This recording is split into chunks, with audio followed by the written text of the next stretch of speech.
I am Reverend Dr.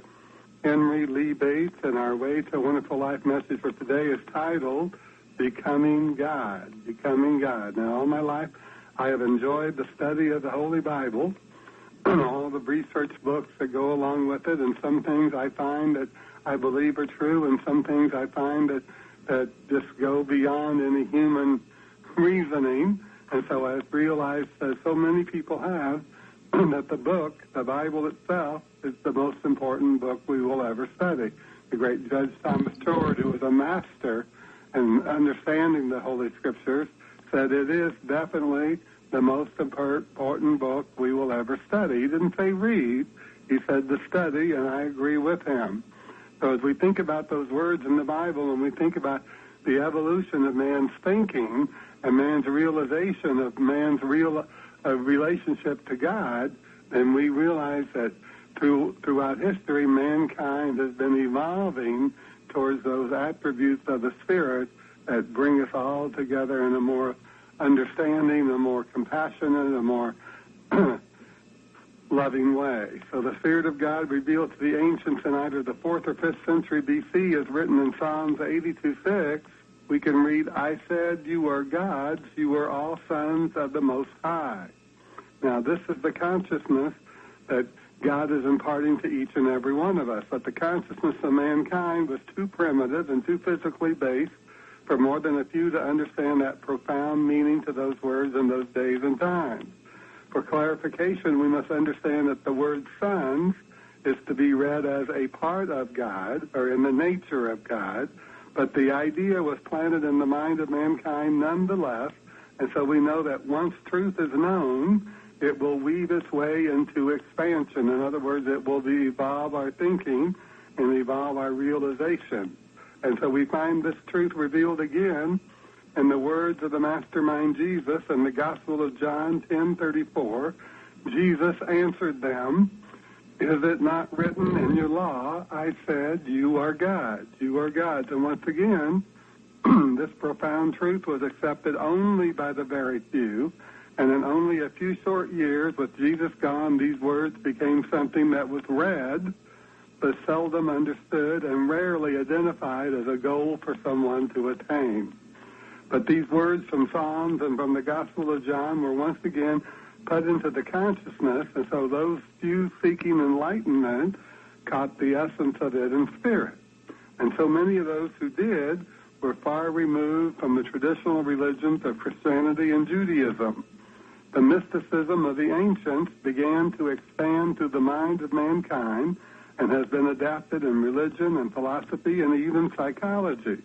But few have found any great desire to fully understand the words from the ancient author of Psalms 82:6 or the words of the Mastermind Jesus, yet more and more we are seeing the effects of this profound truth being presented in a myriad of ways. So we realize that the essence of life is the love of God, that God is life and God is love, that God is the creator and love is the power of creation, that all things necessary for us to be healed, to be prospered, to be blessed, must first find their foundation in the power of love, because that power of love moving through our mind, our heart, and our soul in a dynamic way creates. It creates a better good, it creates a greater good, it creates more cooperation, it creates more peaceful circumstances, it creates more ease in our life, and that's because that is God working through us, as us, and for us. Let's look at these words from the book of High Mysticism, written by the great Emma Curtis Hopkins, who was a teacher of teachers. She wrote, to say that my good is supply, God is my good, therefore God is my supply, is to stir the mountains and seas to bring us our new provisions. In other words, she said there's a power in believing and accepting that God is our all in all, that God is always working through our consciousness.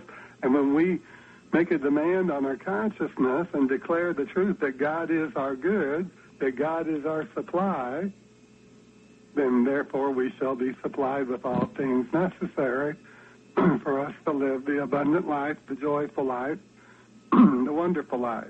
Now, these are simple words that form together in our mind. They are powerful words, for they shall find agreement at the very depths of our soul.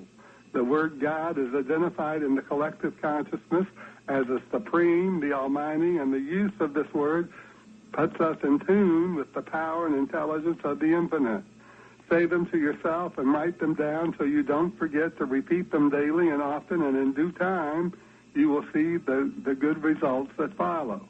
Once again, the words are to say that my good is supply, God is my good, therefore God is my supply, is to stir the mountains and seas to bring us our new provisions. In other words, it's to realize, just as Jesus said in the Lord's Prayer, you give us this day our daily bread. And that bread symbolizes all the things that cause us to love life, to be enthusiastic about life, to be healthy, to be wealthy, to be successful in whatever good thing that we're doing. So we must take it into our mind as the truth known is truth demonstrated. Now, I remember Curtis Hopkins was fond of repeating this true story to those who would listen. Remember, Curtis Hopkins was fond of repeating this true story to those who would listen. This is a very simple story. It's almost like a parable, but it's true. A woman who had no faith, but had been told what wonder might be wrought through faith, sat down and deliberately determined to learn it. Now, think about these words. A woman who had no faith, but had been told what wonder might be wrought through faith, sat down and deliberately determined to learn it. She sat down in the midst of her poverty and loneliness with her little children about her and practiced learning. She seemed shiftless to her neighbors, but it was astonishing what luck that woman always had. Something good was always turning up.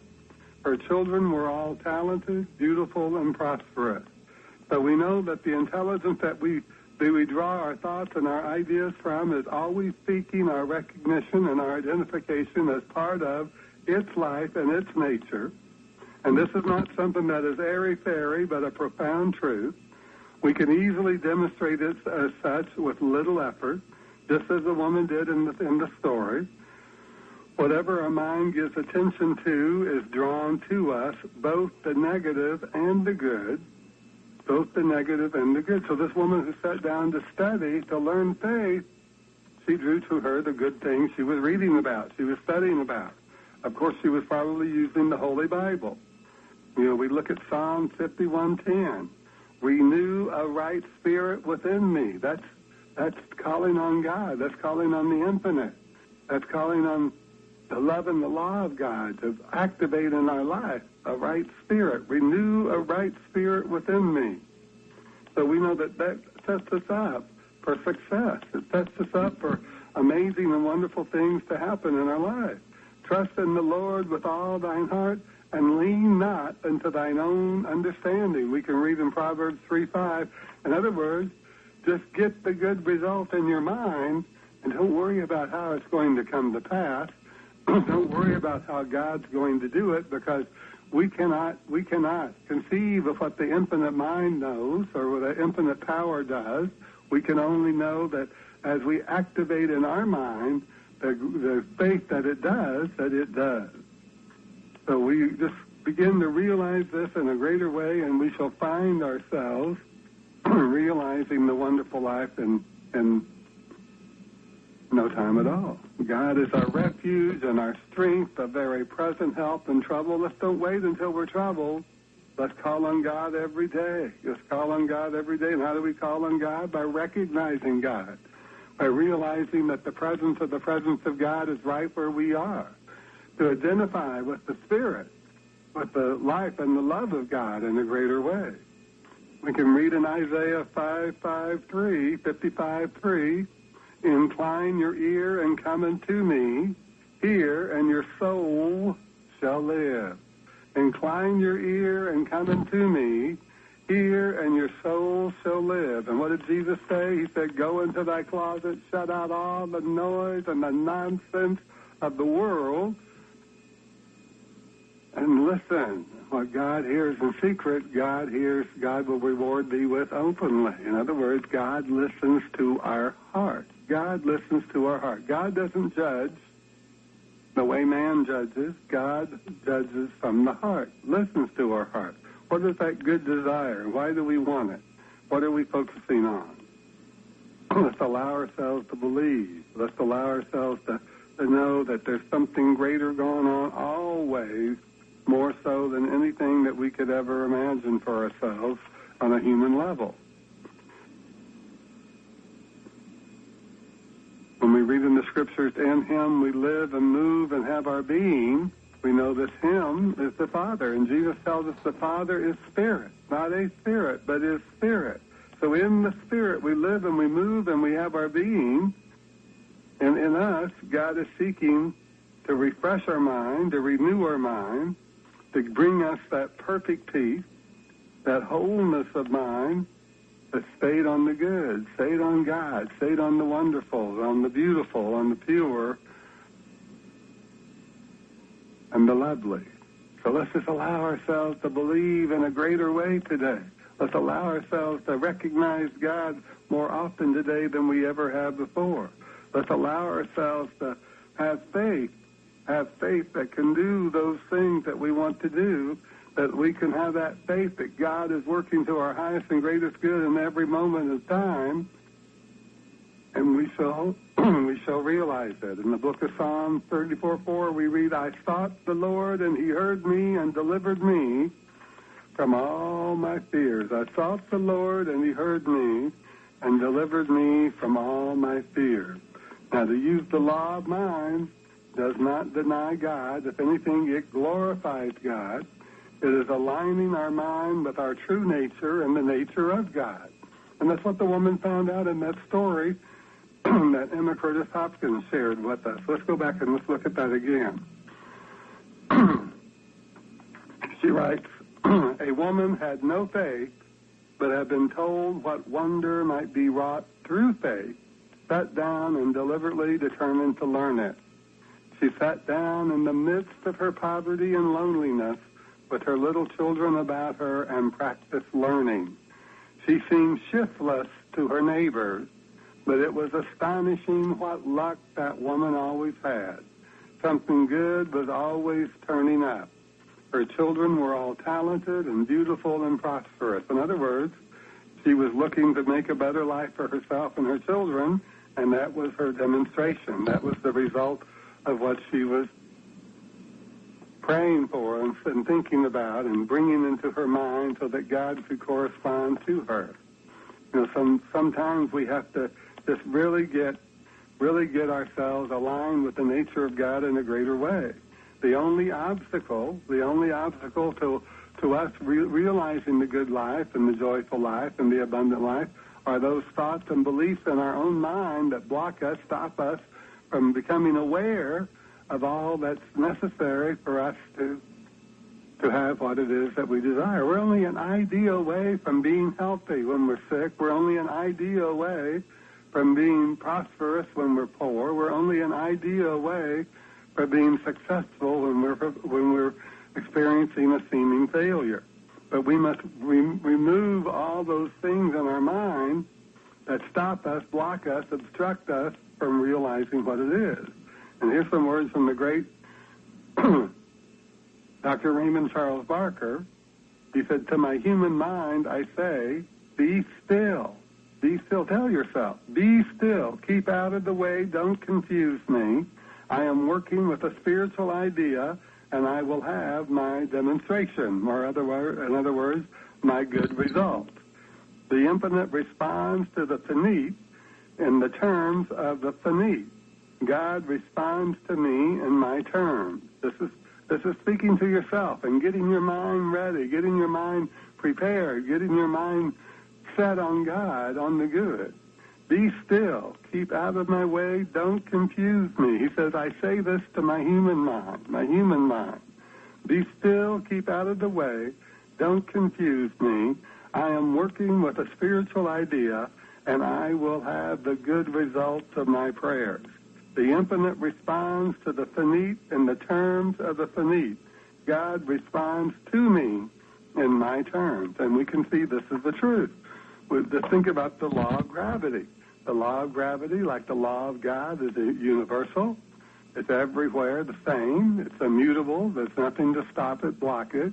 And it's eternal. It always will be and always was. But the law of gravity is always responding to us in the way that we align ourselves with its nature. If we run and we jump and we do all these things without using our intelligence and our wisdom, then we can hurt ourselves. Did the law of gravity hurt us? Of course not. We just got we just got the results or the consequences of our actions. The same thing works with the law of God. Does the law of God punish us or reward us? Heaven, no. It doesn't. That's a ridiculous idea. We only get the consequences of that which we believe to be true for ourselves. And if we want a different consequence, then we better put a better idea in our mind about what it is that we're going to be, what it is that we're going to do, and what it is that we're going to have, and loose from our mind all those things that deny it. And that's why Dr. Raymond Charles Barker was telling himself to listen to me. Listen to me. I have within me the power. I have within me the idea. I have within me the ability to conceive and achieve that which I believe to be true for me. And I can believe that more and more good is mine every day.